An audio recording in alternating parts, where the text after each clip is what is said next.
vyksta, nes galvom, kad yra kas vyla. Jo. Ir... Čia vaikam tai iš viso, tai jie galvotų kaip tikras stebuklas. Žiūrėk. Sala supa paslaptingas Dviragio ežeras. Jo vandenyse atsispindi dangus, užfiksuodamas laiko tėkmę, o vėjo gūsiai rodos atneša praeities šnabždesius. Anot legendų, ežero pavadinimas kilo iš legendinio buliaus Dviragio, prasmegusio jo bangose. Sakoma, kad kartais šis mitinis gyvūnas vis dar išnyra iš ežero gelmių ir baubia paukščio baublio balsu, sukeldamas senovinių pasakų aidą. Ežeras apipintas mitais ir legendomis, kurias vietos gyventojai perduoda iš kartos į kartą.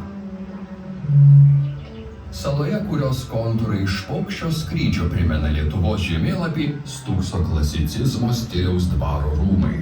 Istorijos ir architektūros paminklas menantis kilmingų giminių pėdsakus.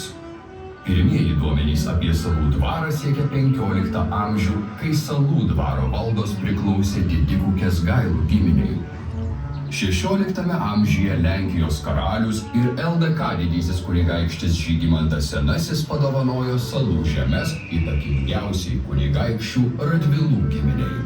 Tuometinis dvaras dar buvo medinis, pastatytas ant mūrinių pamatų. Nors Radvilos čia nuolatos negyveno, dažnai atvykdavo medžioti.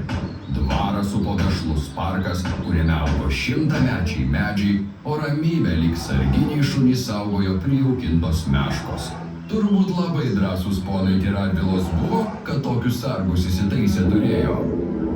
Girdžiu, žarna žarna ryja.